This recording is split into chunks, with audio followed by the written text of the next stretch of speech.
seen yourself do this, and when you're a freshman looking ahead, but you did very well. Thank you for that introduction.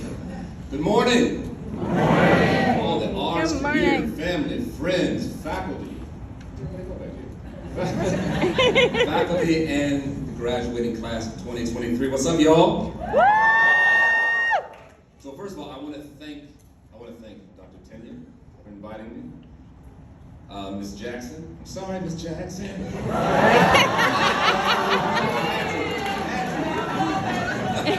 Y'all know the song. Come on now.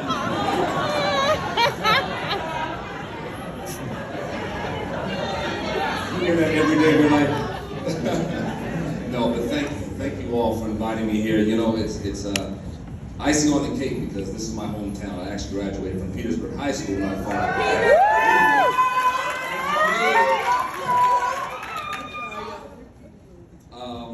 And I know my nephews are going to hate this, but I would be grotesquely remiss if I did not acknowledge and give a shout out to the primary reason I'm here today, and that is because 3 of my nephews who attend ARGS, 2 of which are graduating today. I'm not saying names. Owen Collins and Carter Collins.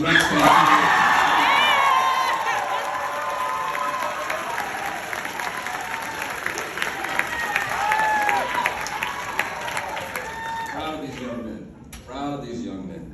And I have a 3rd nephew who's also here, and I won't embarrass him today. He will go unnamed, but his initials are Austin Collins. He'll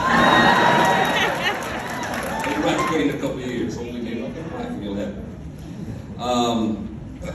But even deeper than that is the fact that these 3 young men are the sons of my sister, Marlo Collins, who's here today. I'm so proud of her. I love her dearly, and yeah, you can give her a hand.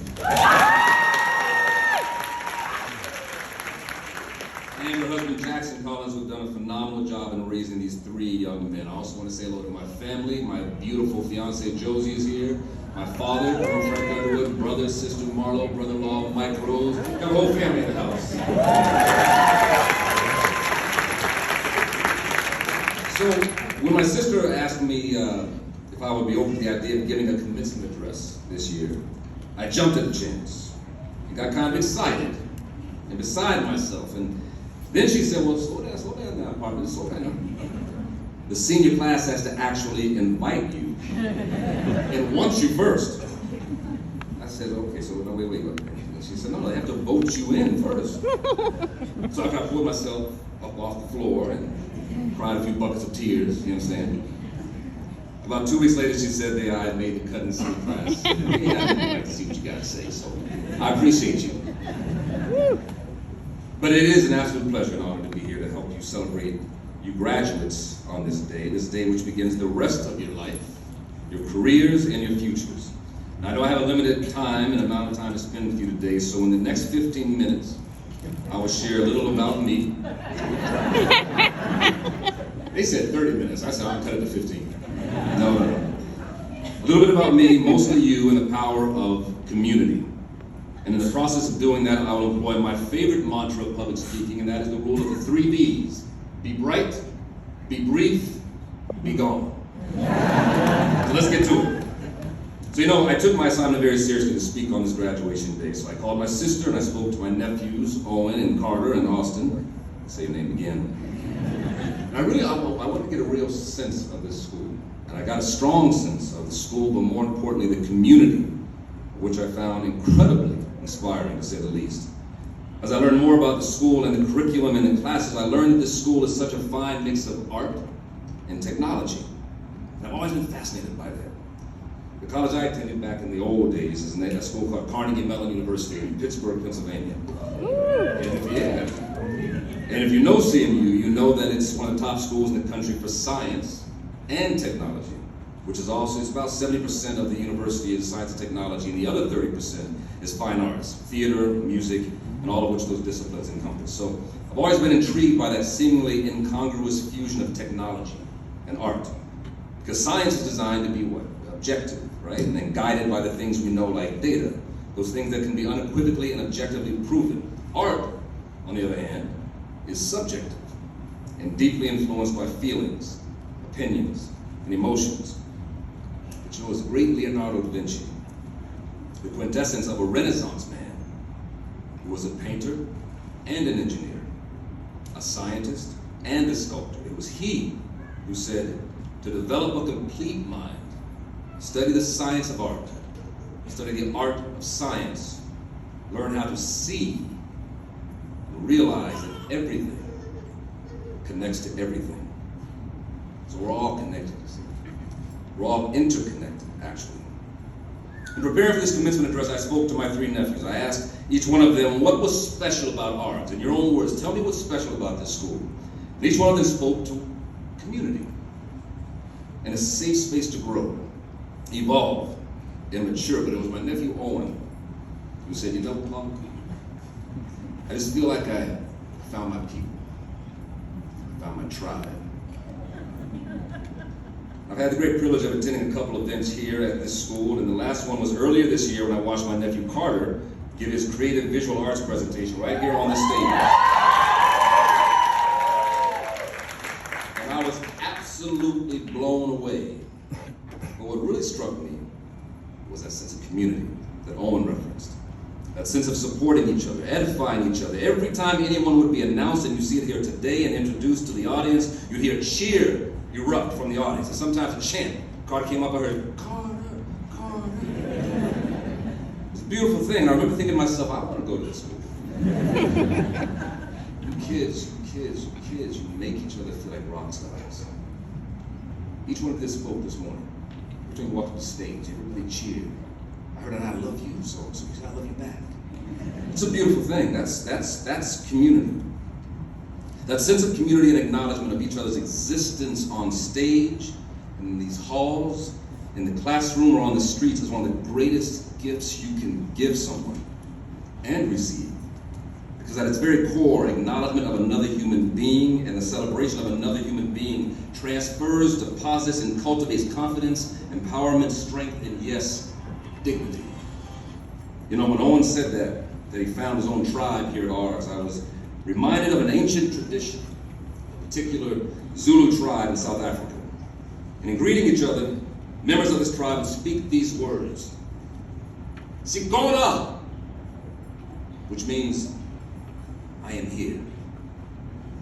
For centuries, the Zulu tribe of South Africa greeted each other in this manner, whether it be an intimate setting where two people would meet, stop and look into each other's eyes, or a more overt scenario, whereby a bushman maybe coming out from the bush, from far away, from a distance. The first one to see the other would declare, I see you. And the other would respond, I am here. So let's break that down for a second.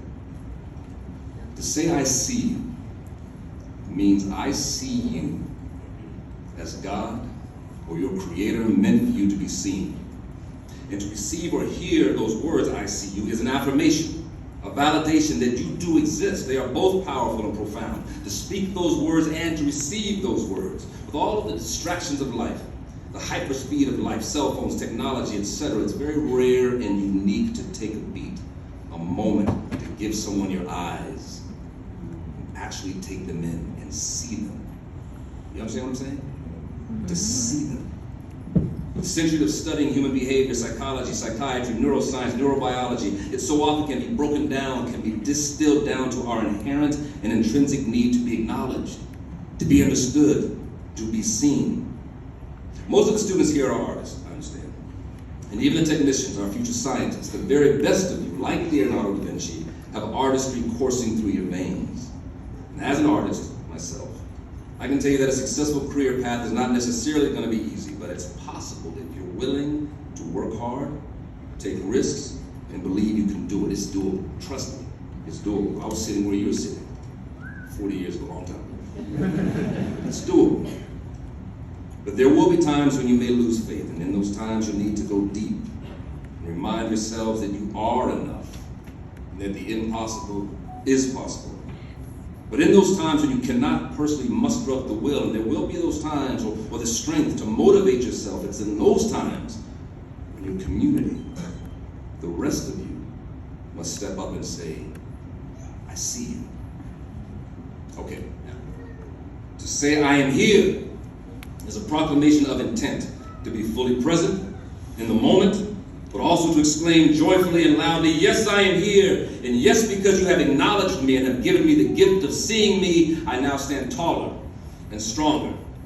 I recently turned 58 years old. I didn't have a party. I would receive that thing. I didn't have a party or anything because I didn't feel I needed. I didn't feel like I needed to celebrate. And the reason for that, I was trying to understand that makes sense. It was because I was not lacking celebration in my life. You know, many of us, our chosen profession of show business. Sometimes if you even have a modicum of success, a moniker or label of celebrity is thrust upon you, deserved or not. But if you look at that word celebrity, the root word is celebrate. And after being in show business almost 40 years, I've worked a long time, and people are often kind enough to acknowledge the body of work for being around a long time. And that's very nice, but it's very surface. It's very nice, but it can be superficial. So I had to go back a little further, and I was trying to understand. I was reminded of my mother, Marilyn Scales Underwood. Now she greeted us every time any one of us kids walked into the room. She'd say, "Hey, baby, come here, baby." What's up, Bill?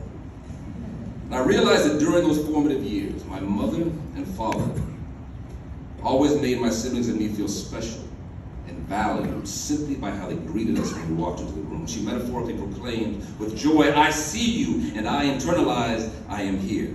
So I knew from a very young age that I was acknowledged, validated, and seen for who I was. Now those moments were critical, foundational building blocks of my self-worth. So much so that when I grew up, there wasn't a need or a necessity to seek outward stimuli, or drugs, or negative vices, wrong crowds. Now I'm not saying I'm better than anyone, trust me. But those experiences made a difference. What I am saying is what was deposited into me what I encourage each one of you to do is to continue to deposit into each other those building blocks that nurture positive self-esteem. Ladies and gentlemen, in the class of 2023, the most vital gift you can give another human being is the gift of empowerment by acknowledging and affirming their existence, their special skill and qualities, their unique and profound humanity. That is to say, to have an intellectual curiosity to know and understand them deeper, to see them. Everybody in this room, within the sound of my voice, is seen. Because if you're in this room, looking at mirrored images of yourself in the broad scope of things, you all have within you the DNA to create, and you will and you do, to perform, to entertain, provoke thought, affect change, disrupt industries, to serve, to love. That is the extraordinary gift that ARGS has accorded to you. The opportunity to grow and expand your horizons, to realize that your dreams can indeed outpace your expectations. You possess the God-given gifts and talents that will carry you beyond your wildest dreams. But it starts with the belief that you can. I heard many of you say that today in different ways. You said it first, to believe that you can. On your school's website, Dr. Tenya, I noticed a message from the ARGS administration that said, quote, "You will find love in your high school years. This love comes from the friends that you make here, from the family sitting around you at this moment. And more importantly, this love is bestowed upon yourself. You will learn to love yourself. Love yourself. And find yourself. Find your tribe. I hope each one of you found your tribe. And for the rest of your life, I hope you expand that tribe and thrive for the rest of your days. In order to empower and acknowledge each other, that ancient Zulu tribe in South Africa, upon seeing each other, would proclaim, "I see you." And in response, the other party would proclaim, "I am here." Graduates, the Appomattox Regional Government School for the Arts and Technology 2023, I see you. I am here. I see you. I am here. Yes. I see you. God bless you. Thank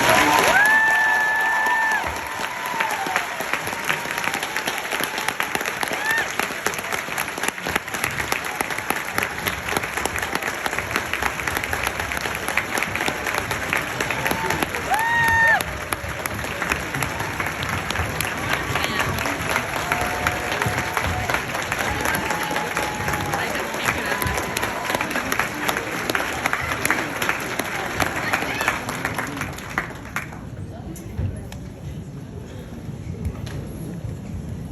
Mm.